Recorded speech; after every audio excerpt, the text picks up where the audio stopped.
بسم اللہ الرحمن الرحیم نحمدہ ونصلی ونسلم علی رسولہ الکریم وعلی آلہ واصحابہ اجمعین۔ رمضان المبارک میں کی عبادات کے ذریعے سے انسان اللہ تبارک و تعالیٰ کا قرب حاصل کرتا ہے۔ روزے سے بھی اللہ کا قرب ملتا ہے، تراویح سے بھی اللہ کا قرب ملتا ہے، تلاوت قرآن پاک سے اللہ تعالیٰ کا قرب ملتا ہے۔ جب انسان اللہ کے قرب کی منازل طے کرتا ہے، اللہ کے قریب ہوتا ہے، تو اللہ کے قریب ہو کے انسان کو کیا کرنا چاہیے؟ تو رمضان المبارک کے روزے کے احکامات جو اللہ تبارک و تعالیٰ نے بیان فرمائے ہیں، ان میں ایک آیت ہے، وہ آیت یہ ہے وَإِذَا سَأَلَكَ عِبَادِي عَنِّي فَإِنِّي قَرِيب۔ جب میرے بندے میرے بارے میں سوال کریں تو تم ان کو کہہ دو کہ میں قریب ہوں۔ اجیب دعوت الداعی اذا دعانی، جب مجھے پکارتے ہیں تو میں ان کی پکار کا جواب دیتا ہوں۔ تو رمضان المبارک میں ایک عبادت دعا ہے، اس کا بہت زیادہ اہتمام کرنا چاہیے۔ یہ ہماری زندگی کی ضرورت بھی ہے، اور یہ دعا صرف عبادت نہیں بلکہ رسول اللہ صلی اللہ علیہ وسلم نے فرمایا کہ دعا عبادت کا مغز ہے۔ اور ایک حدیث میں ارشاد ہے کہ الدعاء هو العبادہ، دعا جو ہے یہی ایک عبادت ہے، یعنی بہت بڑی عبادت ہے۔ اصل میں عبادت کہتے ہیں کسی کریم اور بڑی عظیم ذات کے سامنے اپنے آپ کا عجز اور تذلل کا اظہار کرنا، اور عجز اور تذلل کا اظہار ہاتھ پھیلانے سے بڑھ کے کوئی نہیں ہو سکتا۔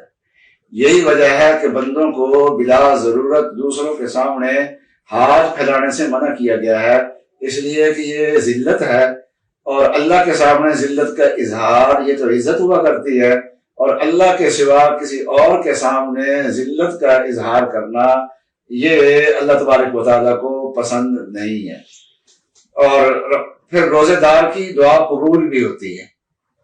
تو روزے دار روزے کی حالت میں مستجاب الدعوات ہوتا ہے، جو دعا مانگتا ہے اللہ تبارک و تعالیٰ اس کی دعا کو قبول فرماتے ہیں، اور دعاؤں کے ذریعے سے مصائب بھی ٹلتے ہیں۔ رسول اللہ صلی اللہ علیہ وسلم کے ارشاد ہے ان الدعاء ينفع مما نزل ومما لم ينزل، کہ دعا ان مصائب سے بچنے کے لیے بھی مفید ہے جو مصائب نازل ہو چکے ہیں، اور وہ مصائب جو ابھی نازل نہیں ہوئے آنے تھے، تو دعا کی وجہ سے وہ مصائب بھی رک جاتے ہیں۔ اس لیے رمضان المبارک میں کے لمحات میں اللہ تبارک و تعالیٰ کے قرب کے ان لمحات میں اللہ تعالیٰ سے دعا زیادہ مانگنی چاہیے۔ ایک موقع پہ حالت کشف میں تہجد کی نماز میں رسول اللہ صلی اللہ علیہ وسلم نے اللہ تعالیٰ کا دیدار کیا۔ اس دیدار میں اللہ تعالیٰ سے ہم کلامی کا شرف حاصل ہوا۔ جیسے موسیٰ علیہ السلام اللہ کے کلیم ہیں، ہمارے نبی اکرم صلی اللہ علیہ وسلم بھی اللہ کے کلیم ہیں۔ تو اس موقع پہ جو بات چیت اختتام کو پہنچ رہی تھی، اللہ تعالیٰ سے جو ہم کلامی کا شرف حاصل ہوا تھا، رسول اللہ صلی اللہ علیہ وسلم کو زیارت بھی اور ہم کلامی کا شرف بھی، تو آخر میں اللہ تبارک و تعالیٰ نے فرمایا کہ سل، اب مانگ لیں، جو مانگیں گے اللہ تبارک و تعالیٰ آپ کو عطا فرمائیں گے۔ تو فرمایا کہ آقا صلی اللہ علیہ وسلم نے اس وقت جو دعائیں مانگی وہ یہ تھیں اللہم انی اسألک فعل الخیرات وترک المنکرات وحب المساکین، کہ اے اللہ نیک کام کرنے کی توفیق مانگتا ہوں اور برائیوں کی چھوڑنے کی توفیق مانگتا ہوں، اور مسکینوں سے محبت مانگتا ہوں۔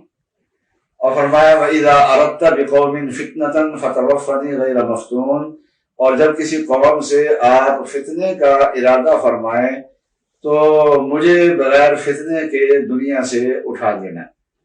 اور پھر فرمایا کہ اللہم انی اسألک حبک وحب من یحبک وحب عمل یقربنی الی حبک، اے اللہ اپنی محبت عطا فرما اور ان لوگوں کی محبت عطا فرما جن کے پاس بیٹھنے سے آپ کی محبت حاصل ہوتی ہے، اور ان اعمال کی محبت عطا فرما جو آپ کی محبت میں اضافے کا ذریعہ بنے۔ تو اس حدیث سے معلوم ہوا کہ اللہ تبارک و تعالیٰ کا جب قرب نصیب ہو تو ان لمحات میں پھر اللہ تعالیٰ سے دعائیں کرنی چاہیے۔ ویسے تو رمضان المبارک کے 24 گھنٹے ایسے ہیں، رات کے لمحات ہوں یا دن کے لمحات ہوں، یہ سارے کے سارے ایسے ہیں کہ ان میں کثرت سے انسان کو دعا مانگنی چاہیے، جب موقع مل جائے انسان کو دعا مانگنی چاہیے۔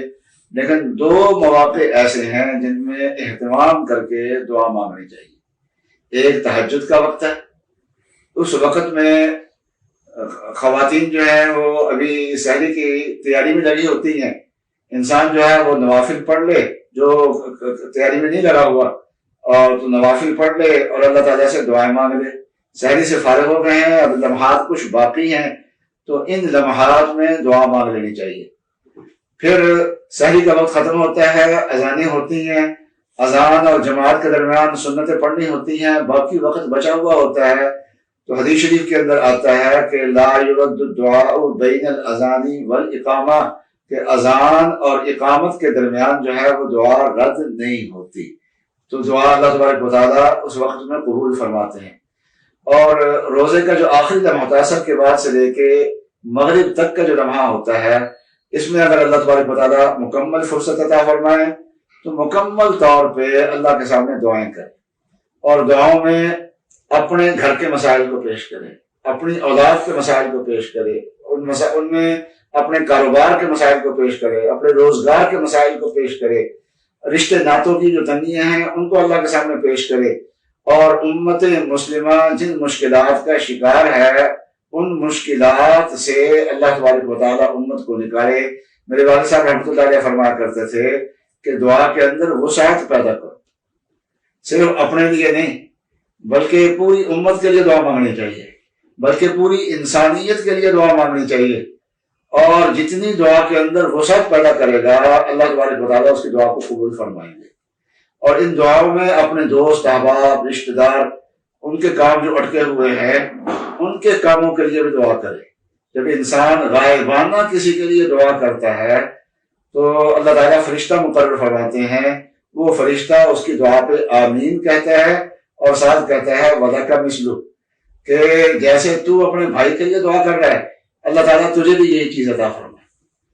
حضرت مولانا محمد عمر پالنپوری رحمۃ اللہ علیہ کا ارشاد کسی ان کے صاحبزادے سے میں نے سنا ہے کہ فرماتے تھے کہ اگر کوئی ہمارا کام اٹکا ہوا ہے، بچی کا رشتہ نہیں ہو رہا، بے روزگاری ہے یا ایسی کوئی اور چیز ہے، تو ایک تو اپنے لیے دعا مانگنی چاہیے انسان کو، اور دوسرا سوچ لے کہ میرے دوست احباب میں کوئی ایسے ہیں کہ ان کا بھی یہی مسئلہ اٹکا ہوا ہو، تو غائبانہ ان کے لیے دعا کرے۔